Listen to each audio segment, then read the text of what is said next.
अस्सलाम वालेकुम। I hope आप सब ठीक होंगे। आज I am back again with another very important topic जिस मुझे लगता है कि I face this most of the times and that is body shaming. There was once a time when I was very slim, extreme slim, कि मैं I was considered as a weak person. और with passage of time definitely I have gained weight and मुझे बहुत ज़्यादा ये point out कराया जाता है कि you have gained a lot of weight and this can cause trouble and all these things. Yes, I understand this can. मगर उसमें एक चीज़ आती है कि आप एक इंसान को ये बार बार हर दफ़ा रियलाइज़ कराएं कि you have gained a lot of weight, या आपके फेस के ऊपर आपकी स्किन टोन वैसी नहीं रही है, या आपकी आपके दांत वैसे नहीं रहे हैं, या आपके हाथ वैसे नहीं रहे हैं. All these things are a part of depression and believe me this is very toxic. और एट टाइम्स अगर तो आप इमोशनली स्ट्रॉन्ग हैं, good, which I think I am, but otherwise it negatively affect a person's mental health. और mental health किस तरह से affect होती है कि जब आपको पता हो कि आप उसी सराउंडिंग में या उन्हीं लोगों से मिल रहे हैं जिन्होंने कहीं ना कहीं मजाक में या सीरियसली बोलना है कि हमने तो कहा है ना कि तुम्हारा वेट गेन हो रहा है, या लुक एट योर हैंड्स, या तुम्हारे बाल अब वाइट हो रहे हैं, या तुम्हारी स्किन टोन वैसी नहीं रही है, और सब कुछ वैसा नहीं रहा. बेसिकली अगर हम कंसिडर करें तो this is a form of bullying where somebody is judging you based on the way you look. और आपकी लुक्स बेसिकली सबसे ज़्यादा तो वो शख्स जिसके अंदर चेंजेस आ रहे होते हैं उसको सबसे ज़्यादा अफेक्ट हो रही होती है चीज़ें, क्योंकि उसको पता होता है कि मेरे अंदर बहुत ज़्यादा चेंज आ रहे हैं and that is not every time being over weight.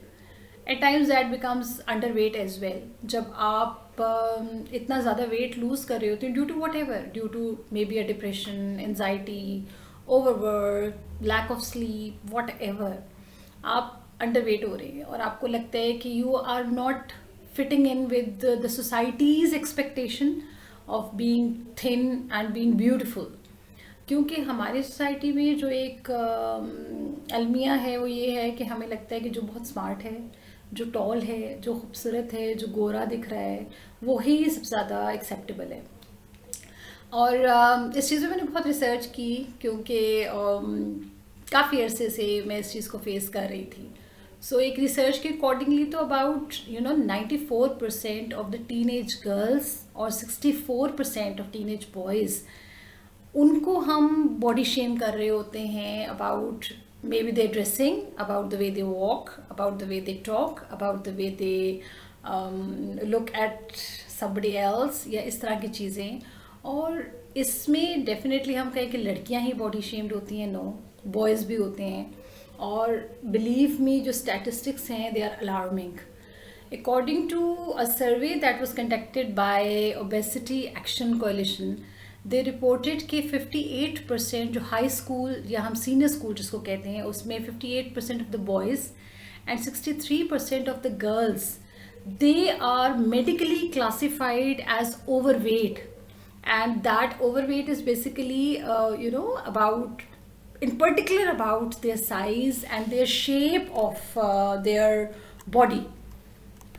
अगर हम बात करते हैं कि who is the one who is body shamed the most, so I think हमारी वो जो एक एज है जिसमें बच्चे यूनिवर्सिटीज़ जा रहे होते हैं, कॉलेज जा रहे होते हैं, स्कूल जा रहे होते हैं, इवन जो ग्रेड 6-7 के बच्चे होते हैं, बच्चियाँ होती हैं, उनको भी बॉडी शेम किया जाता है. और इट्स नॉट कि उनको स्कूल में किया जाता है, उनको घर में भी किया जाता है. और उसमें उनके रिलेटिव्स हैं, अगर सब कज़न्स बहुत पतली हैं और अगर एक बच्ची जो है वो लिटिल चबी, तो उसको ये कहा जाता है कि she needs to see she needs to follow a diet plan.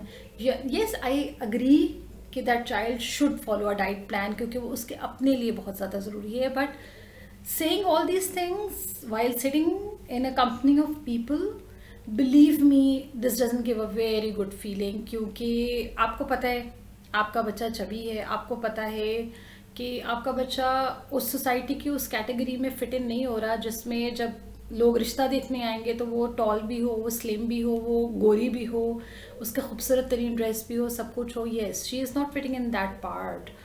But और बहुत सारी चीज़ें हैं उसके अंदर, उस पर will talk about it later on.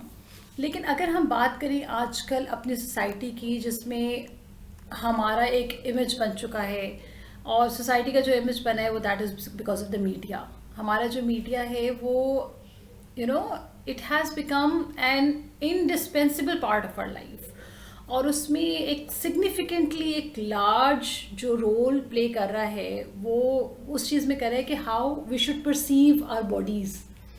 आप देखें जो ये क्रीम्स वगैरह के कमर्शियल आते हैं जिसमें सिर्फ ये दिखाया जाता है कि लड़का उसी लड़की को देख रहा है जो गोरी है, और उसको तब देखना शुरू हुआ जब उसने क्रीम लगाई है वो गोरी हो गई। जो भी वो लोग देख रहे होते हैं, जो बच्चियां इस एज की देख रही होती हैं, उनको ये लगता है कि बस सिर्फ गोरा होना है, और उस पर वो कितना पैसा अपना इन्वेस्ट करती हैं अपनी पॉकेट मनी, कितना पैसा अपने पेरेंट्स का इन्वेस्ट करती हैं, हैसल।